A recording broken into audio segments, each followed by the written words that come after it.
C'est avec un plaisir immense qu'on se retrouve ce soir pour cette vidéo, justement parce que dans cette vidéo, je vais vous donner, au-delà des lieux où nous faisons des choses, tous les différents produits et services que nous vendons.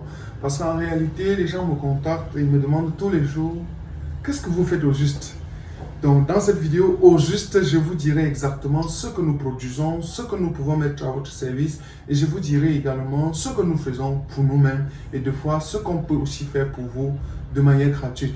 Parce qu'il y a de fortes chances que sur cette chaîne, on atteigne déjà bientôt 20 000 abonnés et jusque-là, les gens ne savent pas exactement pourquoi la communauté a été créée, mais aussi ce que nous passons plus du temps à faire, ce que nous passons aussi plus du temps à vendre, parce qu'on n'est pas youtubeur, on est travailleur, on est expert des domaines et on peut vous accompagner dans pas mal de choses. Donc, vous ne vous direz puis où acheter tel service. Donc, je préfère vous donner la liste des services que nous faisons ici.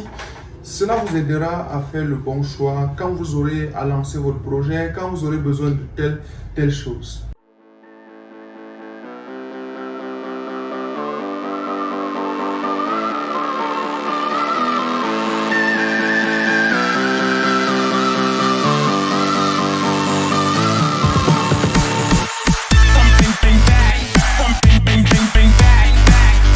Salut à toi et bienvenue sur la chaîne, je suis Kana Ibarus. Sur cette chaîne, je te parle d'agriculture, d'élevage, tout ce qui est technologie agricole. Mais plus, aujourd'hui, nous parlerons beaucoup plus de nos différents produits et services. Cela vous aidera à faire l'ensemble des choix qui vous intéressent. Donc la vidéo doit obligatoirement être partagée pour tous ceux qui nous suivent. Justement parce qu'à la fin, si vous voulez les plantes d'avocatier greffées et que vous ne savez pas où on va, ça veut dire que c'est une erreur. On aurait dû, n'est-ce pas, vous donner ces indications dès la base. Alors donc nous avons pas mal de services bien regroupés chez nous qui font qu'aujourd'hui on peut se prononcer pour pas mal de projets. C'est vrai qu'on n'est pas assez complet, mais on a quand même des capacités de faire pas mal de choses. Autre chose, c'est que j'ai lancé un programme de visite des plantations agricoles. Pour ceux qui ne savent pas de quoi il est question que nos experts, notamment le chauffeur, l'ingénieur, le technicien, en tout cas, arrivent chez vous dans le but d'analyser les paramètres de votre projet, ce que vous avez déjà fait, et justement vous proposer ce que vous pouvez mieux faire pour réussir et optimiser votre production. Dans le cadre de ce voyage, on compte, pour ceux qui veulent ajouter le volet dimensionnement du système d'irrigation, ajouter le volet itinéraire technique, en tout cas adoption de la nouvelle itinéraire technique. Et dans notre itinéraire technique, on compte inclure les aspects tels que la fertilisation, la protection phytosanitaire, mais surtout la mise en place globale du système de gestion du projet. Donc voilà pourquoi il y aura le cadre du voyage. Autre chose aussi, pendant qu'on visitera vos plantations, on pourra également évaluer les paramètres pour le système d'irrigation, parce que j'ai envie de vous dire, l'eau est devenue une contrainte majeure.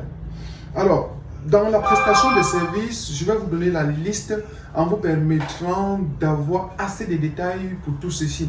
Donc, le premier service que nous faisons le plus ici, c'est la mise en place des projets. Mise en place des projets, il y a plusieurs étapes. La première étape peut être la descente sur le terrain, mais on peut faire des accords en ligne.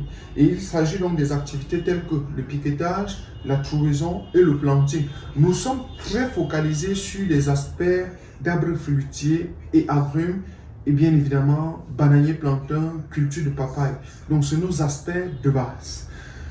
Et donc, dans ce service, on commence par le piquetage, trouaison, planting, tout comme on peut faire en un jour. Vous savez, j'avais lancé un programme très récent pour la mise en place d'un hectare d'avocatier à 500 000, d'un hectare de bananier plantain à 850 000. C'est-à-dire qu'on fait le tout en un. Donc, c'est un service que nous passons plus de temps à faire. Même nos semences que nous produisons, nous communiquons très peu sur le fait qu'on vend, mais on communique beaucoup sur le fait qu'on produit des services de mise en place. Le deuxième service que nous faisons, c'est le montage des systèmes d'irrigation. Pour moi, c'est peut-être le meilleur service pour moi parce que je suis ingénieur, mais spécialisé dans le domaine de l'eau. Ayant fait mécanisation agricole, je me suis beaucoup accroché à l'eau. Mais je n'ai pas beaucoup exercé dès le départ justement parce qu'on était dans des conditions climatiques favorables. Tout le monde peut comprendre que depuis 2021, le changement climatique vient avec beaucoup de rigueur. Et on ne sait plus quand les pluies viennent, on ne sait plus quand les pluies partent. Et donc, il faut compléter le reste avec de l'eau. L'irrigation devient donc obligatoire. Et il y a plusieurs phases dans le montage d'un dossier technique pour le système d'irrigation. La descente sur le terrain est obligatoire et à vos frais. Après la descente sur le terrain, il y a le montage, donc le choix du système et le montage du système d'irrigation. Une fois que tout ceci est fait, on vous propose un devis que vous allez juger et valider et on installe. À titre de rappel, nous voulons bien installer les systèmes d'irrigation pour la saison sèche, c'est-à-dire le mois de novembre. Sauf que pendant ce mois d'octobre ou de novembre, on serait peut-être surchargé avec tel chantier, tel chantier, tel chantier. Nous aimerions donc qu'à partir du mois de juin au Cameroun, qu'on commence déjà à prendre les prérequis pour l'installation, l'organisation du travail, de sorte que en août, septembre, octobre, novembre, décembre, ce soit juste la phase exécutive de l'installation du système d'irrigation. L'avantage que vous aurez, c'est que lorsqu'on va installer, on va former votre personnel sur l'utilisation. Ça veut dire qu'en décembre ou en novembre, pendant la saison sèche, ils vont directement utiliser. Or, si on vient en décembre, quand les choses sont déjà en train de mourir au champ, ce ne sera pas très efficace. 1, on va travailler avec la course. 2, on va pas bien former le personnel et on risque d'avoir fait un gros investissement et échouer à la fin. Vous pouvez tout comme moi comprendre que l'irrigation aujourd'hui est prioritaire. On doit prendre des dispositions très stratégiques pour s'en sortir. Le troisième service que nous faisons ici, c'est le montage des projets. J'en fais très peu parce que c'est le dossier que nous avons côté un ingénieur agronome spécialisé en agro-socio-économie. Donc, il s'occupe clairement de ça. Donc, moi, je joue le rôle de la partie technique parce que les projets que nous montons pour vous ont à peu près 5 parties.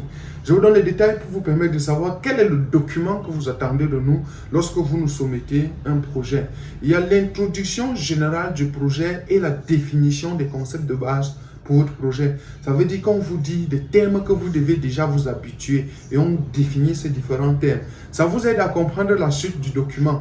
Et la première partie réelle du montage d'un projet, c'est l'étude technique.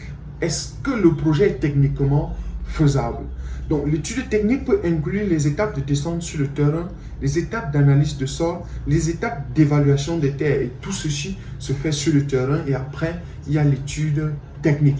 Donc, l'étude technique est donc très nécessaire parce qu'à la fin de l'étude technique, on peut vous dire, Monsieur Dieudonné, votre projet n'est pas faisable parce que, et on arrête tout là. Que de monter tout un tas de dossiers à la fin de la journée, on s'en rend compte qu'on ne s'en sortira pas. Donc après l'étude technique, il y a l'étude infrastructurelle. C'est quoi la source d'eau qu'on aura besoin?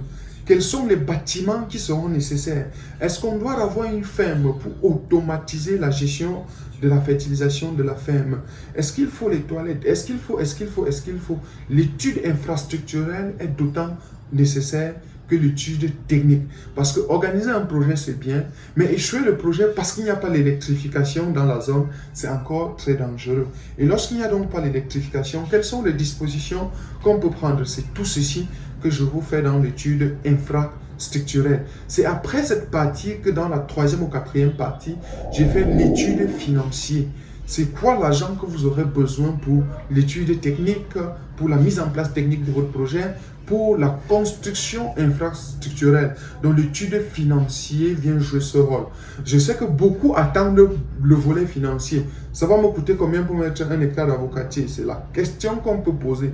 Mais en réalité, avant cela, vient beaucoup d'autres étapes qu'on vient de prononcer. Au-delà donc de tout ça, il y a ce que j'appelle souvent le calendrier agricole, qui est une étape majeure. Donc l'étude du calendrier agricole vous permet de savoir quand fait telle chose, quand fait le piquetage par exemple, et combien ça va coûter par exemple. Donc quand je vous fais un calendrier agricole, je croise le calendrier agricole avec le calendrier financier. Ça veut dire donc que pour un gars qui fait l'avocatier comme moi, je vous dirais, ok, investissement global de 2025, vous avez besoin pour 10 hectares de 10 millions par exemple. Investissement global de 2026, après la mise en place, ce sera le suivi. Investissement total, 4 millions. Ainsi de suite. Donc, je peux vous faire cette évaluation-là jusqu'à la production. En tout cas, je le fais toujours jusqu'à la rentabilisation du projet. Quand est-ce que le projet devient rentable? C'est exactement à ce niveau que j'arrête l'étude du calendrier agricole avec les phases d'investissement. Et la dernière partie qui est bonus que je fais dans les montages de projet ici, c'est la stratégie de pérennisation.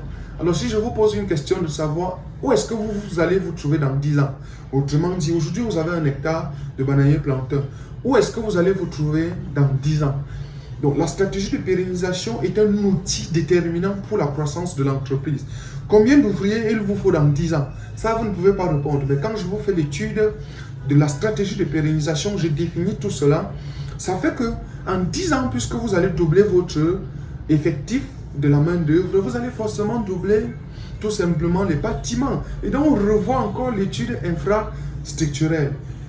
Dans la stratégie de pérennisation, je vous dis quand est-ce que vous avez besoin des ouvriers, quand est-ce que vous devez déjà recruter un technicien, quand est-ce que vous devez déjà recruter un ingénieur pour votre projet.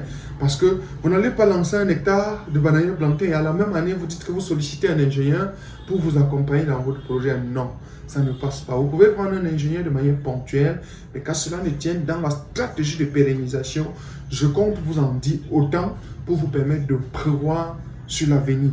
Là, c'est la première gamme de services que nous faisons. Mais dans cette gamme de services, pour ceux qui ne sont pas, par exemple, au Cameroun, parce qu'il y a beaucoup de services qu'il faut faire sur place, le montage de projet, par exemple, on peut le faire en ligne, peu importe le pays, on a des forfaits pour le faire. Donc, au-delà de tout ça, il y a des fiches techniques que je suis en train de travailler pour pouvoir mettre à votre disposition. Je crois bien que normalement, d'ici septembre, les fiches techniques seront disponibles. Et ces fiches techniques sont basées sur mon expérience et sur l'expérience de plus d'une centaine de personnes que j'ai eu à consulter afin de tout simplement déterminer les facteurs majeurs de production. Donc ces fiches techniques seront disponibles très bientôt et je puis vous assurer que ça va apporter un boom pour le développement agricole. Donc pour le moment, je vends des synoptiques, des fiches techniques, c'est-à-dire ce qui est déjà conçu, vous pouvez les solliciter. Mais je précise que des cultures vulgaires comme le tournesol, le maïs, le manioc, le bananier plantain sont déjà disponibles.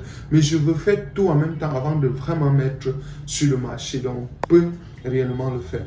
Autre chose que nous faisons comme service, quatrième service, c'est l'analyse du sol. Alors, pour tout vous dire, on est en contact avec des laboratoires qui peuvent bien le faire, que ce soit la FASA ou l'IITA. Mais au-delà de ça, j'ai à moi-même des équipements que j'utilise tous les jours pour cette analyse du sol. Ça fait qu'à la fin de la journée, je peux utiliser mes équipements pour analyser votre sol et vous dire quel est le pH, quel est le taux d'azote, le taux de phosphore, etc. Ça m'aide dans le montage du projet. Au-delà de ça, un autre service que nous faisons, c'est plus ou moins ce que tout le monde fait, les formations. Donc, on peut vous former en agriculture, tout comme en élevage, parce qu'on a cette expérience qui date assez. Donc, que ce soit les cultures à miel ou pérennes, ou bien des cultures maraîchères, ou l'élevage des porcs, l'élevage des poulets, c'est tout ceci que nous passons toute la journée à faire. Et l'expérience est déjà acquise. Donc, j'ai eu à travailler dans pas mal d'instituts au pays, mais aujourd'hui quand même, les dispositions techniques que nous prenons sur le terrain ne nous permettent plus de faire beaucoup de choses. Mais en tout cas, on reste disponible pour toutes les opportunités. Avant de continuer, je précise un bon coucou à mes amis du Congo.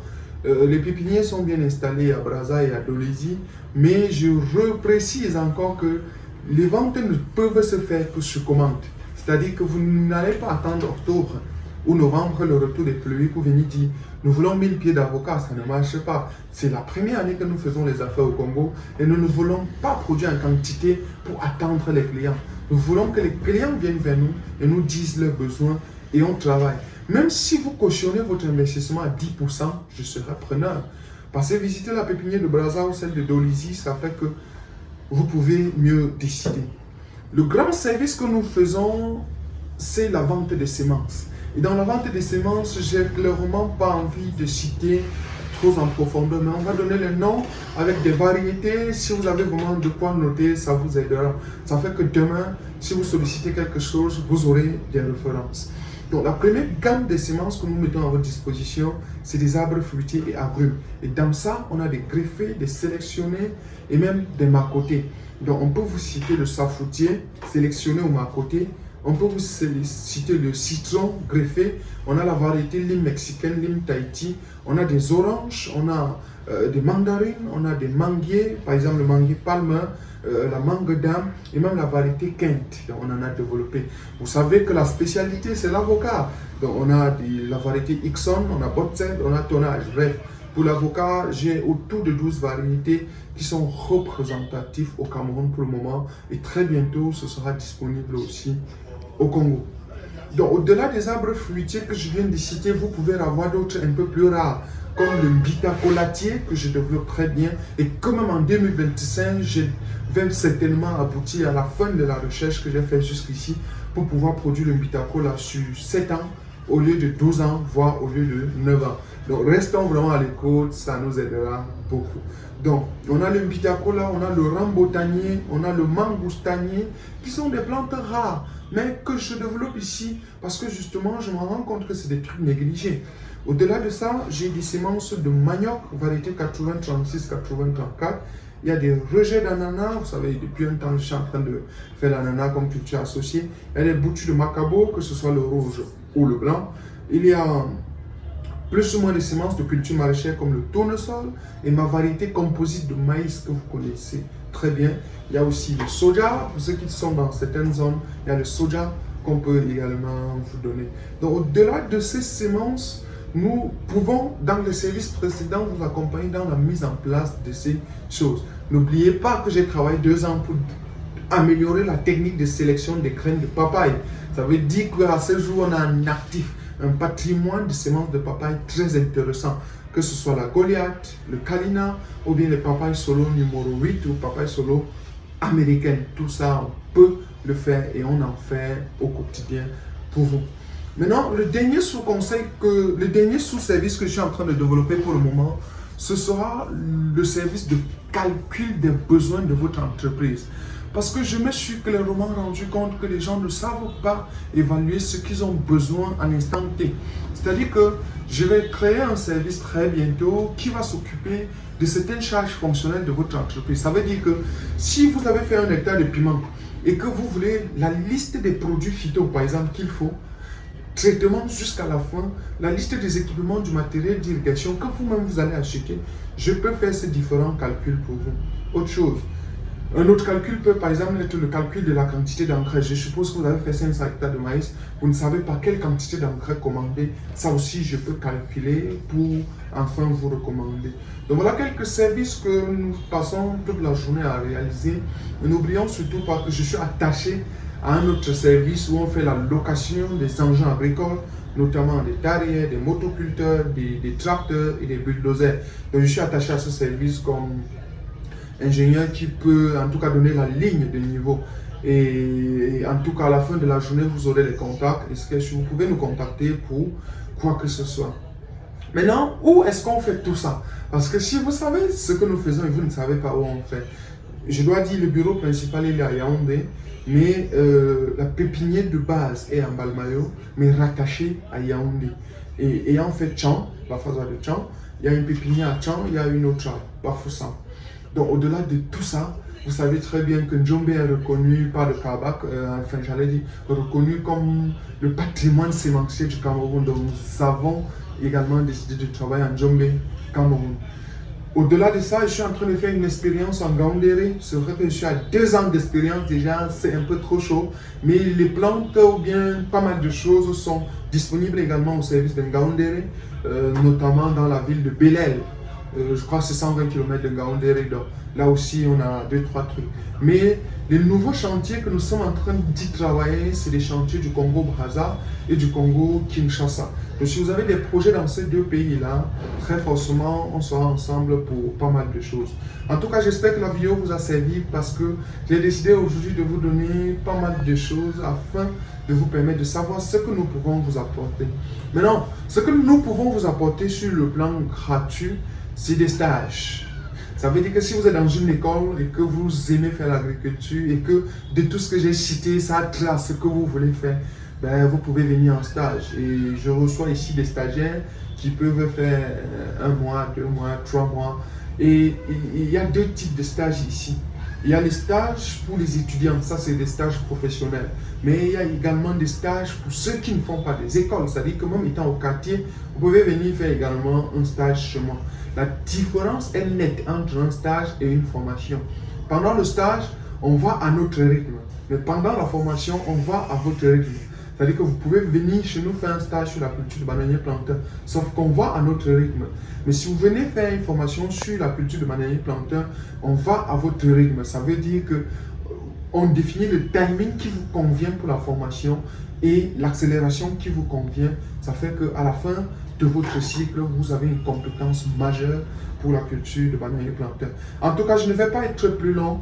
Vous savez que tous les samedis, normalement, je suis au bureau, peut-être vendredi ou samedi, en fonction des obligations que nous avons au village et tout le reste. Vendredi ou samedi, je suis au bureau et ça fait que tout le temps, je peux vous recevoir pour plus d'échanges et pour plus d'éclaircissements sur pas mal de choses. En tout cas, merci d'avoir suivi jusqu'ici. C'était Kana Évariste. Quand la vidéo sera partagée, je serai beaucoup plus content. À bientôt.